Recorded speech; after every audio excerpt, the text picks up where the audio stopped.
We're here with the Leopard 45 double feature, and we're going to do a quick overview of the outside of the boat.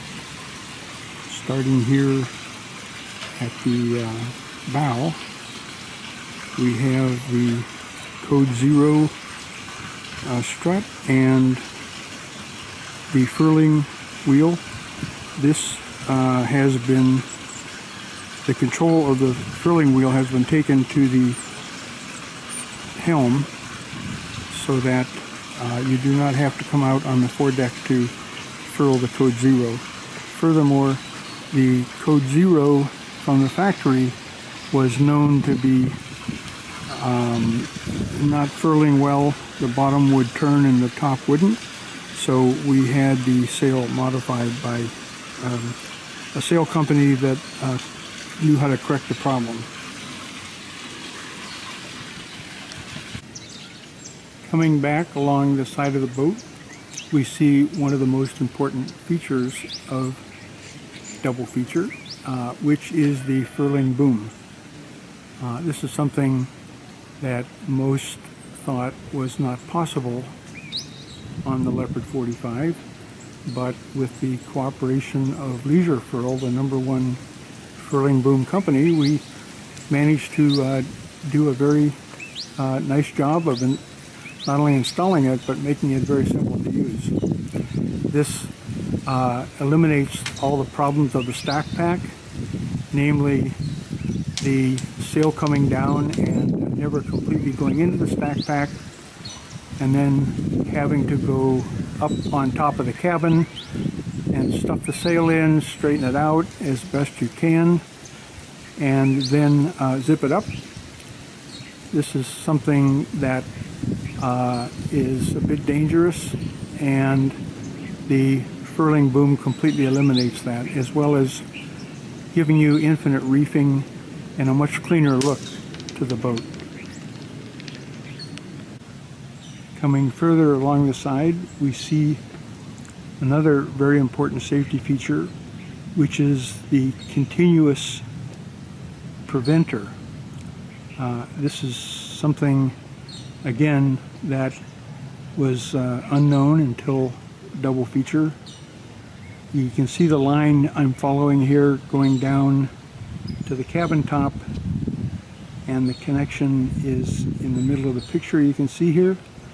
This is a very, very solid connection with a large stainless steel plate underneath the attachment point.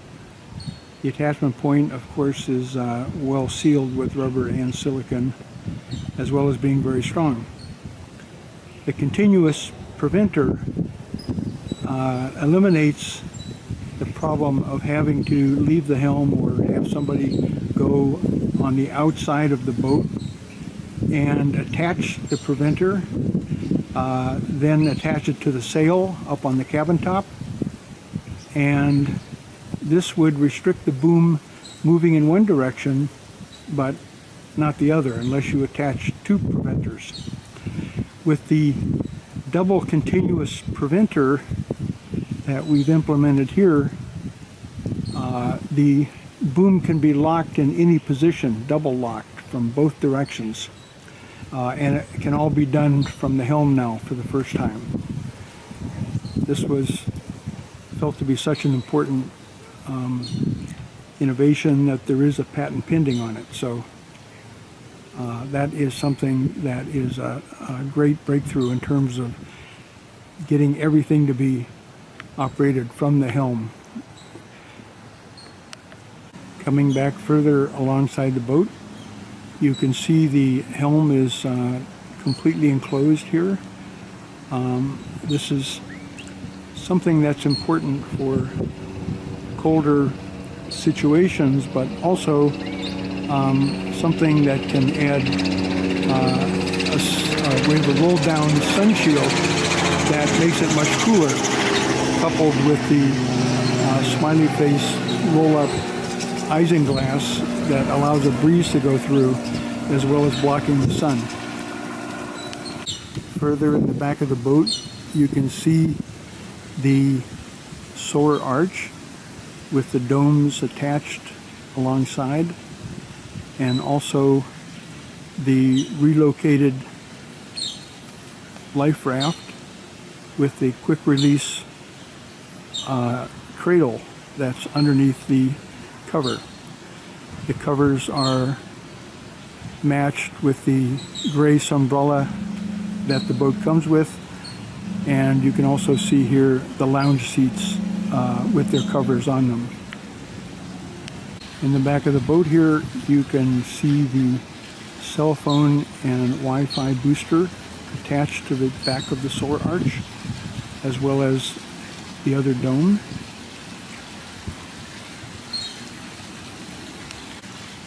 We can also see the high-performance dinghy on the back of the boat. This is an AB dinghy with center console and 40 horsepower engine, fuel injected, very important. This is what eliminates all the carburation problems. It also has the protruding scuppers that allow the boat to get up on a plane at very low RPM and maintain the plane. That's an important feature.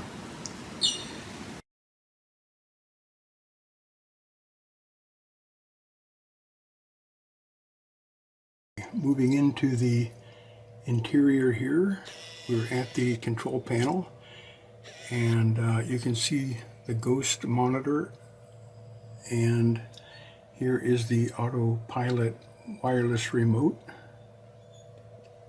Here we have the control panel with the fusion system down here and the two AC heating units, the various breakers, and up here we have the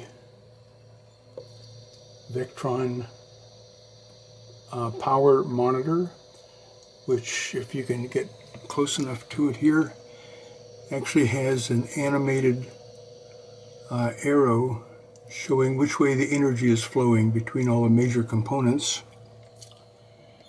Here is that's the remote SD reader for Raymarine.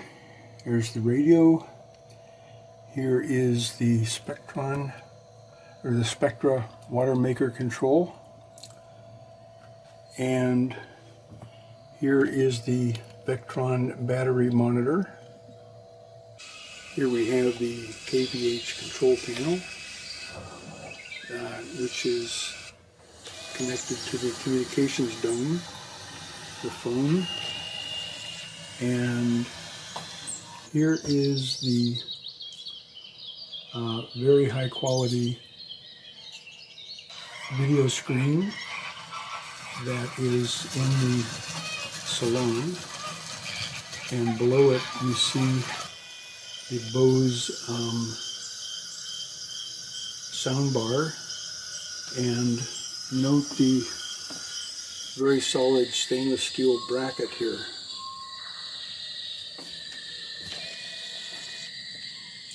You might have seen some bird pictures in the pictures.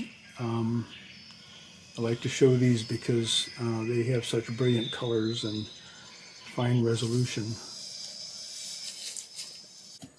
Coming down to the stove, we have the upgraded Miele 4-burner stove working on the propane, built-in microwave and coffee maker. Here we have the lower helm station, and this is a facing forward station where you can drive the boat when you're offshore. There's also a joystick here to control the cameras on the mast top, and there is also a complete office here, so I can work remotely with a large screen connected to the computer, which isn't on at the moment, and a real office chair with a back, very comfortable. It's on rollers, of course. And here is an HP printer with dual-sided printing and scanning. Here is the actual computer that is, you can see in this lower cabinet here. Very powerful computer. It's an i7, and next to it is a 4-station SSD reader for a complete solid-state database of all your business and digital movies and anything else you might want to store there. Next to the printer we have the additional shelf, custom shelf that was put in, and of course the standard interior here, the fold-out table. And I can also point out, here's the freezer that's in the aft cockpit or salon. Here's the fridge and freezer, and over here next to the sink, or under the sink, is an additional refrigerator, which is handy when you're cooking. We're in the master suite here, and I'll point out that there is a screen which is connected to the internet for streaming movies, etc. This can be tilted towards the bed, or it can be put out of the way when you're traveling. I want to point out the custom cabinetry that we had installed here. We were the first boat to take out the magazine rack and put in quite a large amount of additional storage by making use of what the magazine rack was covering up. I think a lot of boats are doing this now, following our lead. Here's a complete set of documentation for the boat.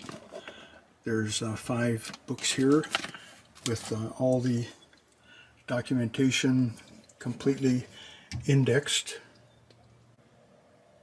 Below the desk in the master suite are also 2 additional custom drawers that we had installed.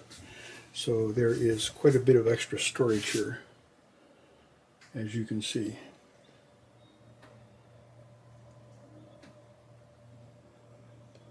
Here we are up in the helm with the engine controls, the remote monitor control, so that if you're sitting back you can still control the monitor, either one of them. Here are the monitors, and here I would point out that this is a completely custom dashboard. I had an extra blank panel sent with the boat from South Africa, so I could fit 2 Raymarine MFD screens here, as well as the autopilot and the camera joystick control and another instrument. Here you can see all of the line stoppers that are brought back to the helm.